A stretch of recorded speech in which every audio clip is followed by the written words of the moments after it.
네, 오늘은 출애굽기 2장 뒷부분에 나오는 두 가지 이야기를 함께 생각해 보려고 합니다. 두 가지 사건을 A하고 B로 나누어 보았습니다. 모세가 애굽 관리 감독을 살해하고 이제 그게 탈로 나가지고요. 바로의 눈을 피해서 미디안 땅으로 도망가죠. 거기서 미디안 제사장 이드로의 딸들을 도와주는 이야기입니다. 성경은 하나님 나라에 대해서 증언합니다. 성경 전체를 보아도 하나님 나라를 증언하고요. 부분을 보아도 하나님 나라를 증언합니다. 네, 우리는 하나님을 믿는데요. 우리가요, 하나님을 믿는다고 생각합니다. 그러나 사실 사람이 믿는 것은 하나님 그 본질 그 자체, 하나님 본체, 하나님 자체를 믿는 건 좀 어렵고요. 우리 자기한테 인식되고 해석된 하나님을 믿게 됩니다.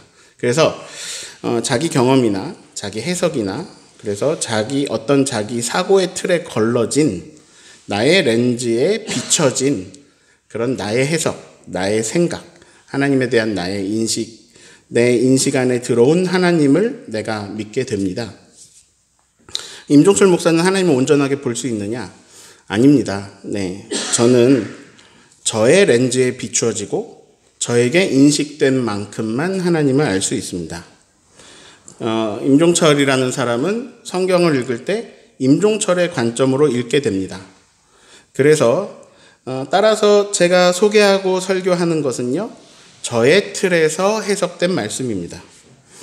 제가 여기서 말씀을 전해도요, 여러분이 저의 이야기를 100% 있는 그대로 받아들일 수 있는 것은 아닙니다. 예. 이것은 여러분의 체에 걸러집니다. 그래서 여러분의 틀 안에서 여러분의 생각과 해석으로 또 바뀝니다. 똑같은 말씀이 선포되지만 이 사람한테는 이렇게 들리고 저 사람에겐 저렇게 들립니다. 네, 원래 그렇습니다. 저는 제가 공부하고 제가 느끼고 제가 진리로 여기는 부분을 증언하고 있는데요. 그동안 많이 들어오셨던 설교들하고 조금 차이가 있는 부분들도 느껴지실 겁니다. 특히 하나님 나라 개념에서 많은 차이를 가져올 수 있는데요. 이것을 쉽게 설명하려면 반대말을 생각해 보면 됩니다. 제가 느끼는 한국 기독교인들이 가지는 오류는 여기에 있습니다.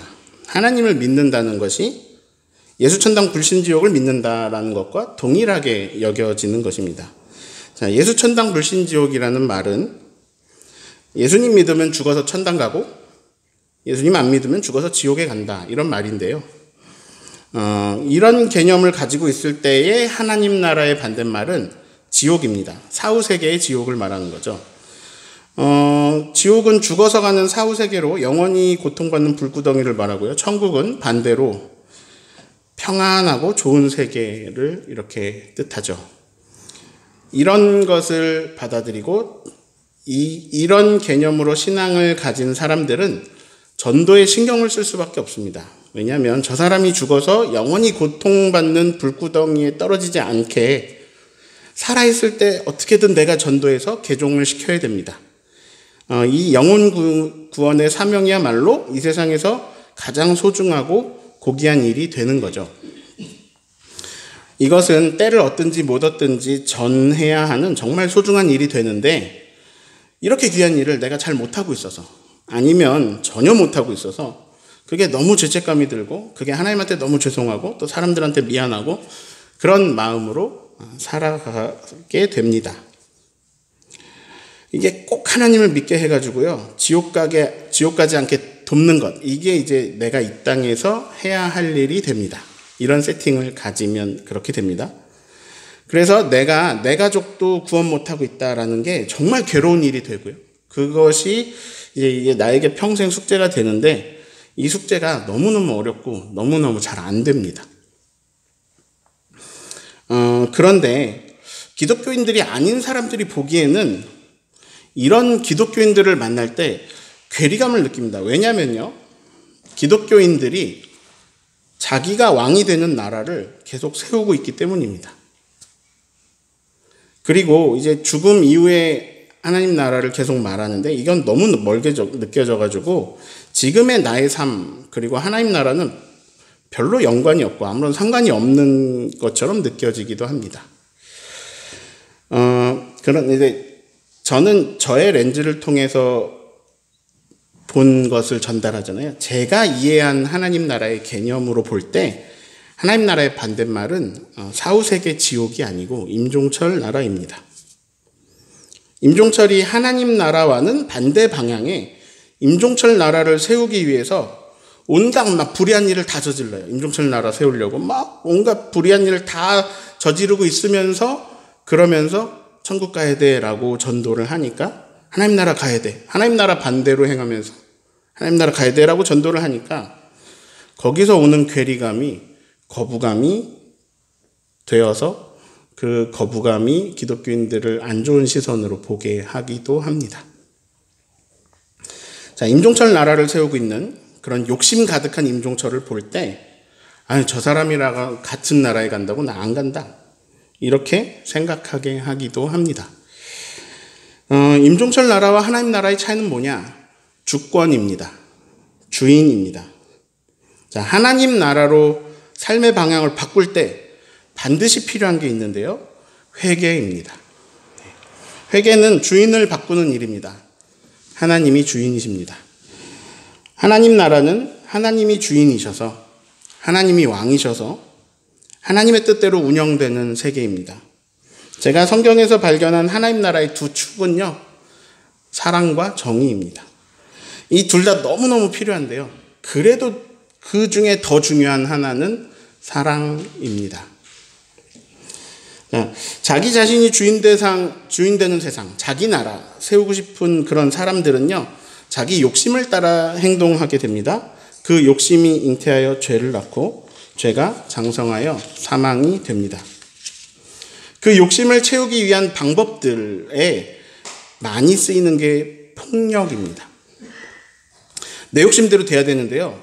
이게 안 되면 폭력을 써가지고 그게 내 욕심대로 되게 하는 겁니다. 특히 이 과정에서 죄가 많이 발생합니다. 그런데 이제 사람 한 명만 자기 제국 세우려고 하는 게 아니죠.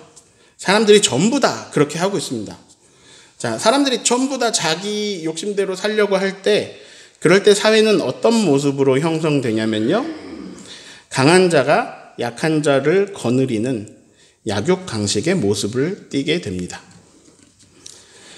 사람은 동물적인 특성도 있고요.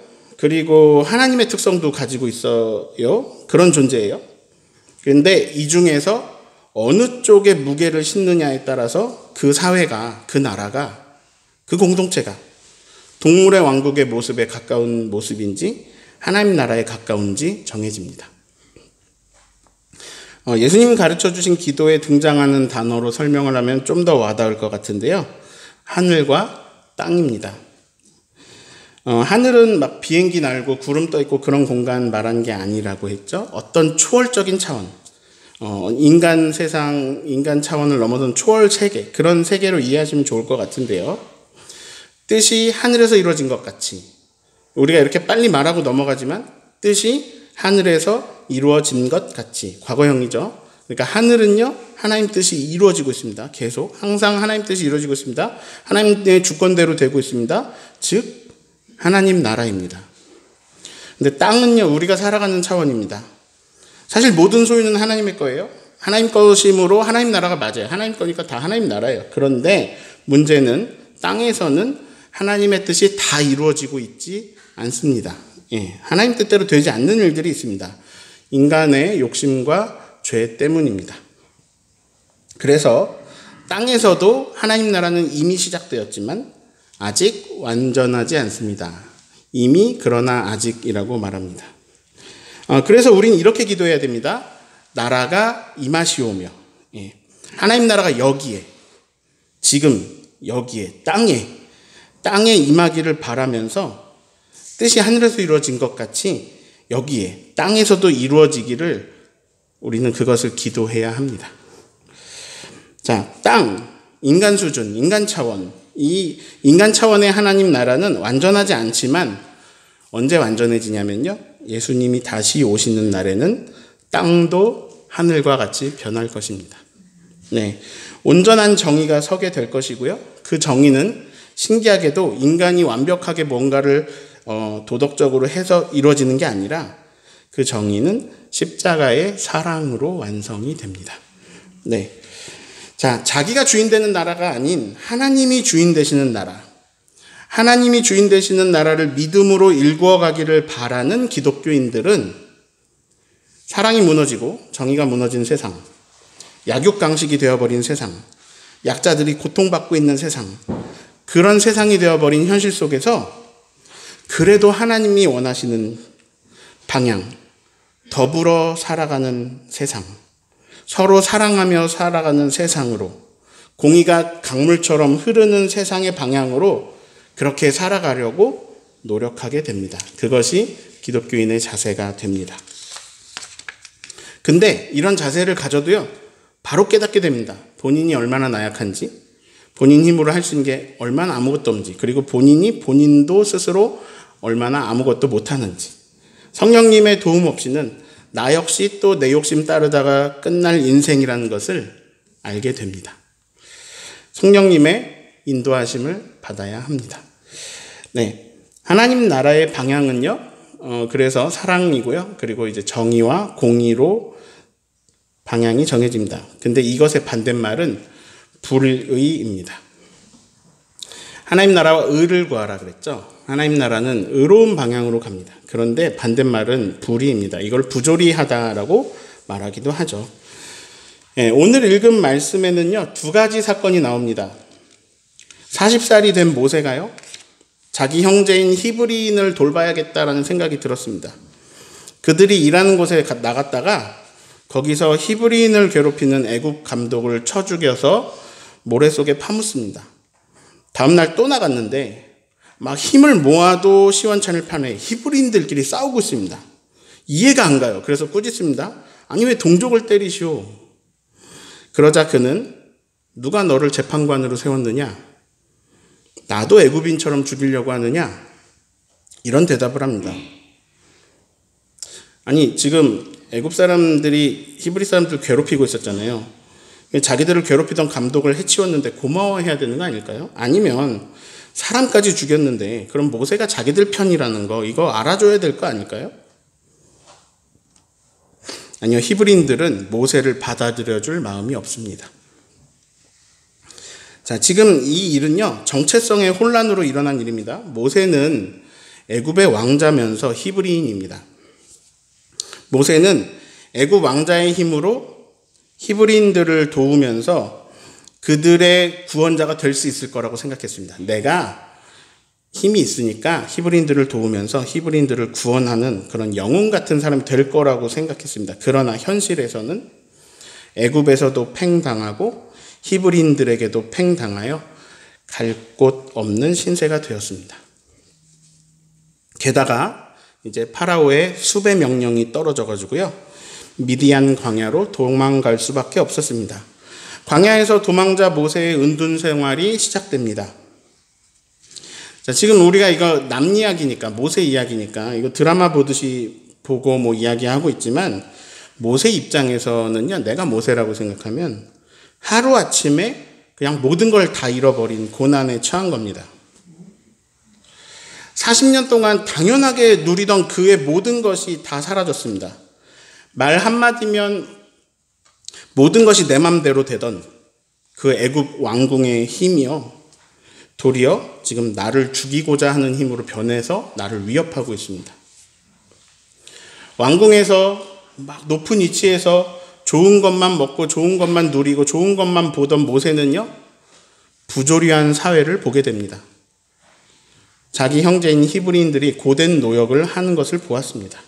자, 고된 노역을 하고 있는데요, 그 노예들을 더 괴롭히고 때리고 있는 애굽 감독을 봅니다. 이게 너무 부조리하게 느껴지고 이 부조리는 살인을 할 정도로 모세를 분노하게 만들었습니다. 이제 미디안 광야로 도망을 와가지고 지내고 있잖아요. 물을 마시러 우물가에 갔는데요, 거기서 또 부조리를 보게 됩니다. 어떤 여인들이 양들을 이끌고 우물에 왔습니다. 7명인데요. 이 7명의 여인이 많은 양들을 끌고 와서 양한테 물을 먹이려고 하는데, 옛날에 우물가에 가보셨죠? 거기 양이 많으면 되게 오래 걸릴 거잖아요.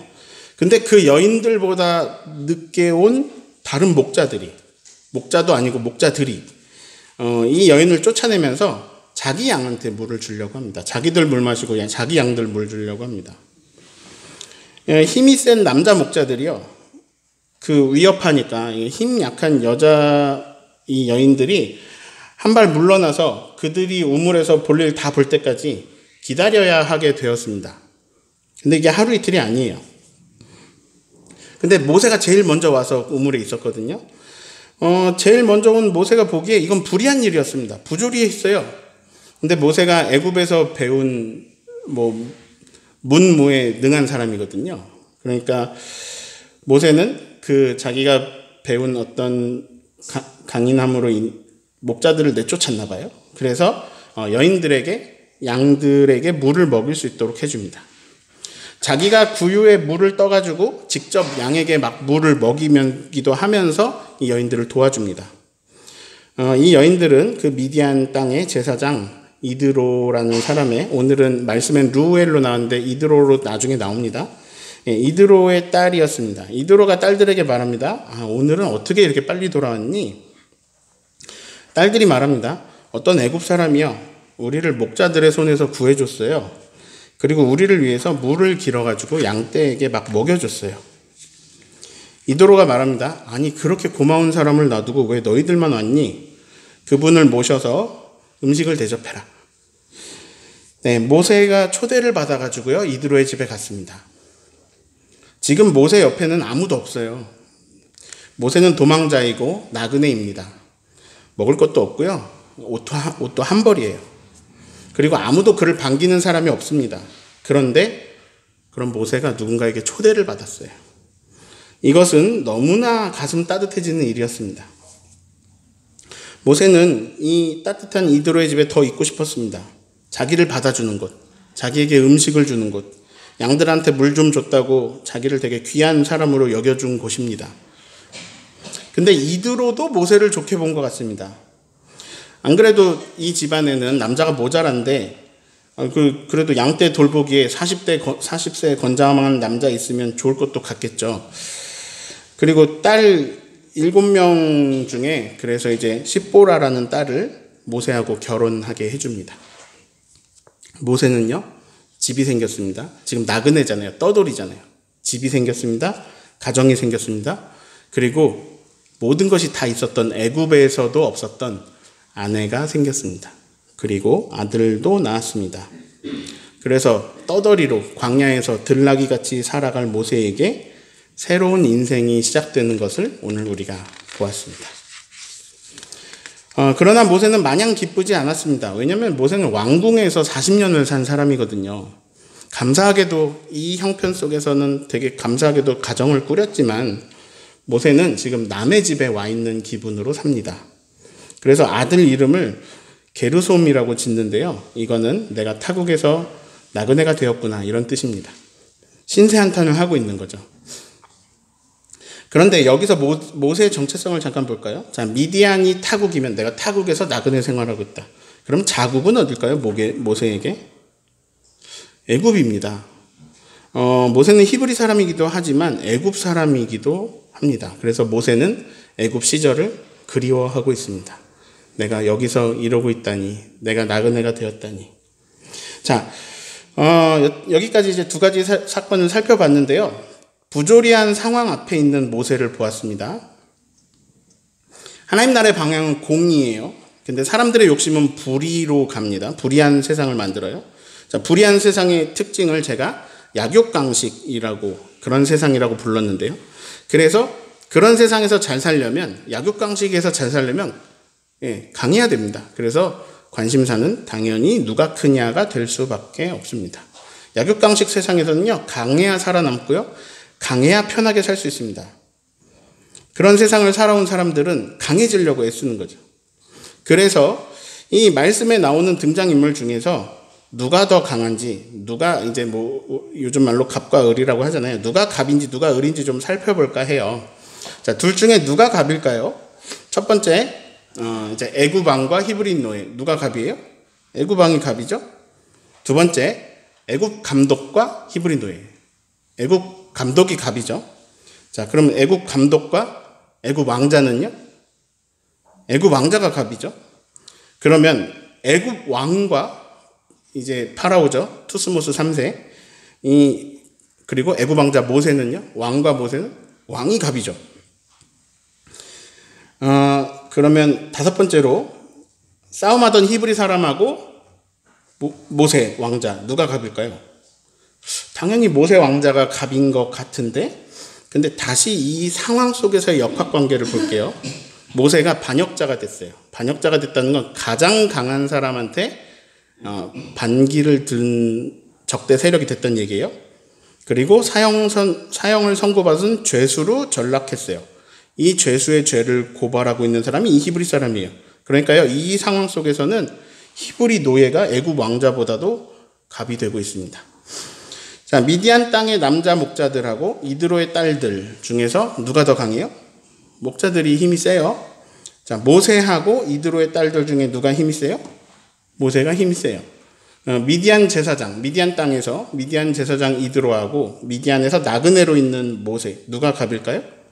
미디안 제사장 이드로가 갑이죠. 자, 제가 지금 8가지 등장인물 관계를 적었는데요.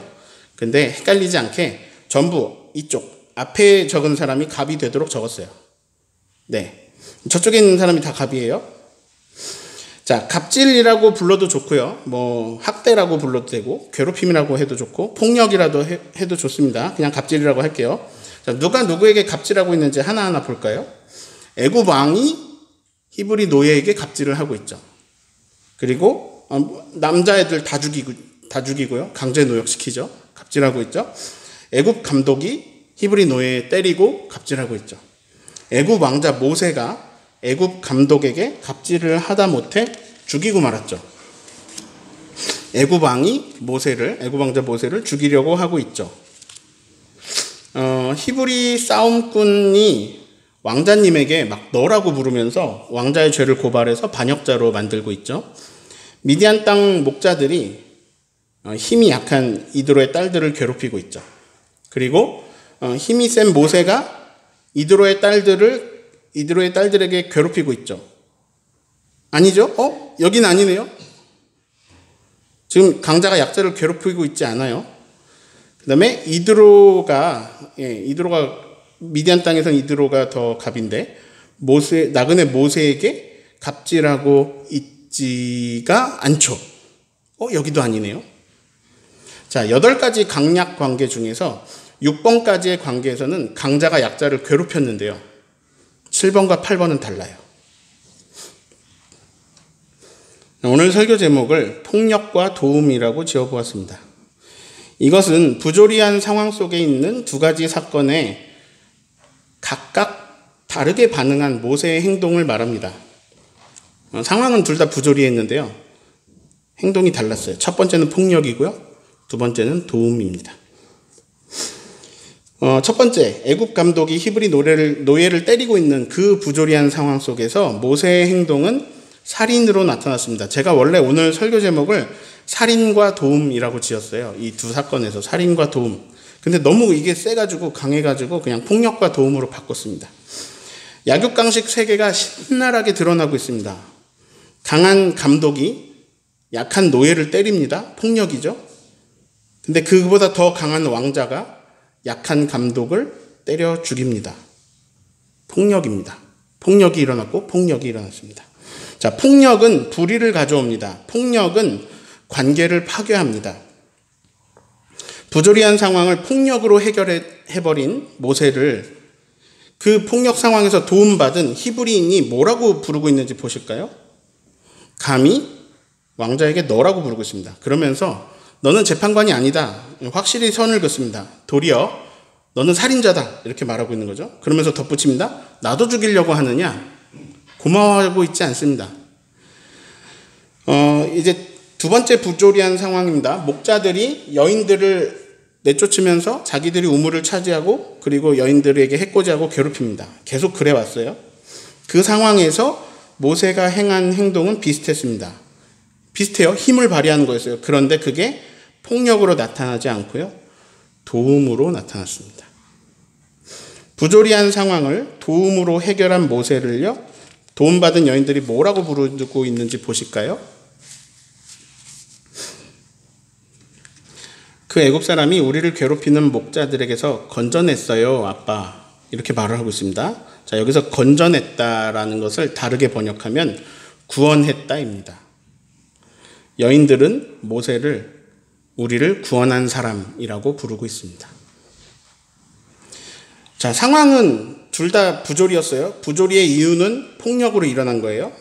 사람은 제국을 세우죠. 그게 잘 안 되면 폭력을 쓰죠.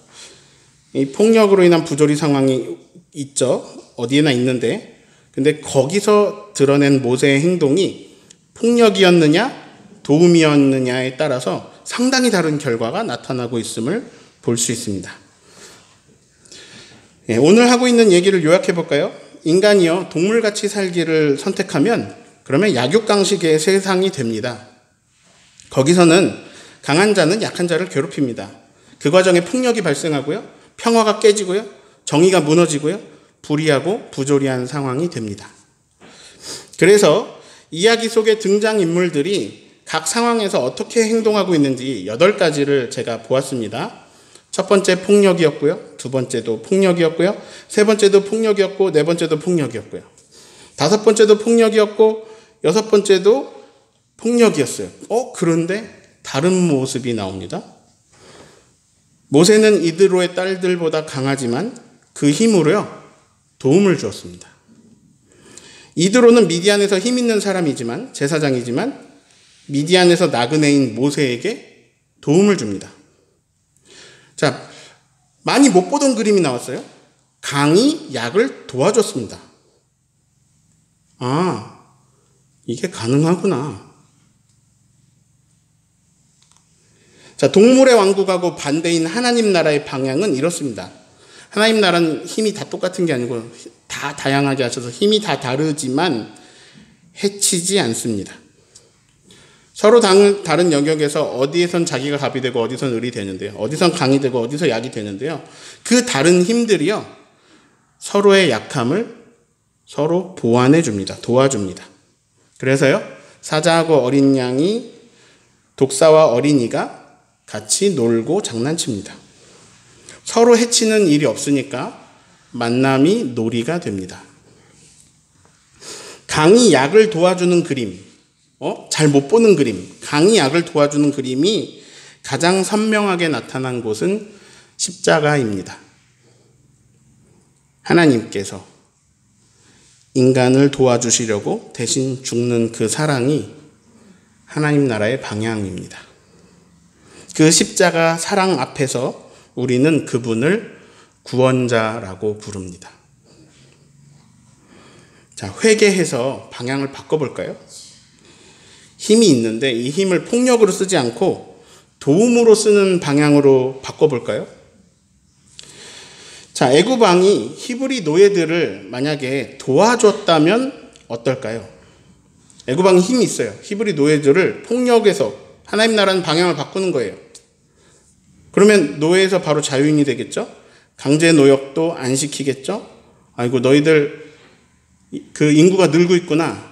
그러면 식량 지원을 해줄까? 이렇게 바뀌어 나가겠죠? 이런 식으로 이 8가지의 관계의 상황이 모두 폭력이 아니라 다 도움으로 바뀌면 어떨까요? 거기를 하나님 나라라고 부릅니다. 네, 뜻이 이루어졌죠. 뜻이 하늘에서 이루어진 것 같이 땅에서도 이루어졌죠. 하나님 나라가 임하기를 기도하고 하나님 나라가 임하기를 기도하면서 그것을 행동해야 하는 기독교인들의 방향입니다. 이사야 11장에요. 사자하고 어린 양하고 독사하고 막 어린이가 막 같이 노는 말씀이 그런 말씀이 막 나오다가 이런 말씀이 나옵니다. 같이 읽겠습니다. 네, 거룩한 산 모든 곳에서 해됨도 없고 상함도 없을 것이니 이는 물이 바다를 덮음 같이 여호와를 아는 지식이 세상에 충만할 것임이니라.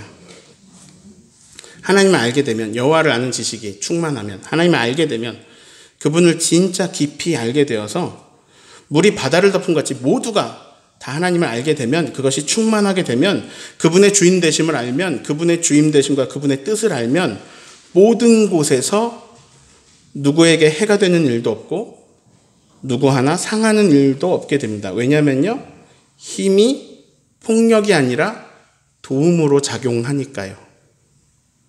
그러면 모든 곳이 거룩한 곳이 되는 거예요. 성경은 하나님 나라를 증언합니다. 자, 이제 모세의 삶의 빙의에서 좀 축약해 볼까요?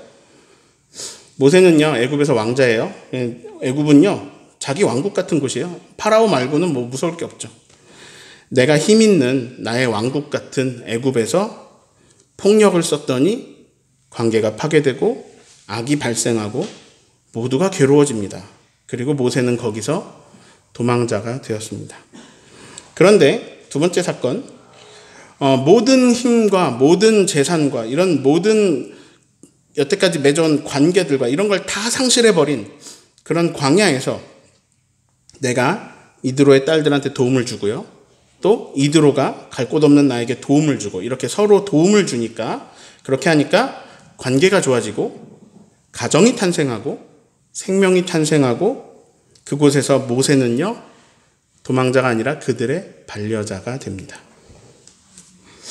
네, 한 가지만 더 생각해 볼게요. 그럼에도 모세는 뭔가 부족합니다. 왜냐하면요, 나그네가 되었거든요. 우리의 정체성을 생각해 봅시다. 우리는 현재 하늘에 살지 않고 땅에 살아요. 땅에 오래 살다 보니까 잘 기억을 잘 못하지만 사실 우리는요, 나그네입니다. 우리는 하늘 출신이에요. 지금 우리 삶은 되게 퍽퍽해요. 정치적으로, 경제적으로, 문화적으로, 사회적으로 온갖 혐오, 온갖 갈등, 편견, 차별, 온갖 폭력들이 막 난무하고 있는 이런 땅에 나그네로 사니까 힘들어요. 그러나 우리는 다시 본향, 그곳은 상함도 없고 해됨도 없는 본향, 하늘로 우린 갈 겁니다. 예. 근데 이제 중요한 건 지금은 그래도 우리가 나그네로 살아야 되잖아요. 그래서 여기서도 좀 잘 살려면 어떻게 해야 되느냐? 오늘 말씀을 따라서 이렇게 해야 됩니다. 첫 번째, 불의한 세상을요, 공의로운 방향으로 계속 바꾸려고 애를 써야 됩니다. 그래야 우리한테 좋습니다. 그 길에서 서로 도와주어야 합니다. 힘을 어디로 쓸 거냐? 힘을 폭력으로 쓰지 않고 돕는 데 쓰는 겁니다. 그 길에서 서로를 도우면 그러면 서로가 서로를 구원자로 여기면서 살게 됩니다. 그래야 나그네 생활 중에서도요, 온기를 느끼면서 살아갈 수 있게 됩니다. 네. 하나님께서 배우자를 돕는 배필로 만나게 하시는데요. 자, 나를 돕는 배필, 나를 도와야지, 돕는 배필 주셨는데.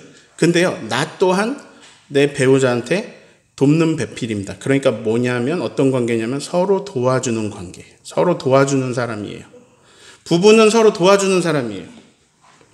그래서 부부는 서로 도와주고 서로가 서로에게 구원자가 되어야 그 부부가 아름답고 행복합니다. 그런데 자꾸만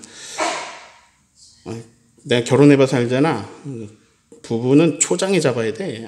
이렇게 기득권을 잡으려고 싸우는 거죠. 이렇게 거기까지는 좋은데 그 과정에서 폭력이 나오게 되면 관계는 파괴되고, 그때 남편이 가진 힘이 있을 거고 아내가 가진 힘이 있을 건데 이 힘들이 폭력으로 작용하면 관계는 파괴되고 서로가 서로에게 구원자가 아니라 원수가 됩니다. 네, 집에 있는 그 왼수 다 아시죠? 네. 자, 오늘 폭력과 도움이라는 단어로 하나님 나라를 묵상해 보았습니다. 되게 간단해요. 매우 단순합니다. 내 힘을 어디에 쓰는가? 죽이는 데 쓸 거냐? 살리는 데 쓸 거냐? 모세를 보니까요, 폭력은 왕국에서도 지옥을 가져왔습니다. 그런데요, 도움은 아무것도 없는 광야에 또 온기를 가져옵니다. 우리는 사람들은 모두가 그냥 자기 욕심대로 살기 때문에 욕심대로 사는 세상에서 온갖 폭력이 난무하고 그 가운데 우리는 다 폭력으로 부조리한 사회를 살아가고 있습니다. 그리고 어딜 가도 부조리해요. 모세도 지금 계속해서 부조리한 상황을 만나잖아요. 근데 그 가운데서 다 폭력을 쓰니까 나도 그 가운데서 폭력을 쓰느냐, 아니면 나는 그 가운데서 서로의 부족함을 서로 돕는 데 에너지를 쓰느냐, 그것이 굉장히 많은 것을 다르게 가져오는 것 같습니다. 서로의 부족함을 서로 도와주면서 살면 좋겠습니다. 나한테 주신 게 있고요, 나한테 안 주신 게 있어요. 근데 나한테 안 주신 거 저 사람한테 주셨거든요. 저 사람이 나 도와주면 우리는 서로를 구원자로 바라볼 수 있게 됩니다. 그렇게 우리가 서로를 도와주었다, 서로를 구원하였다라고 노래하면서 살아가시기를 예수님의 이름으로 축원합니다.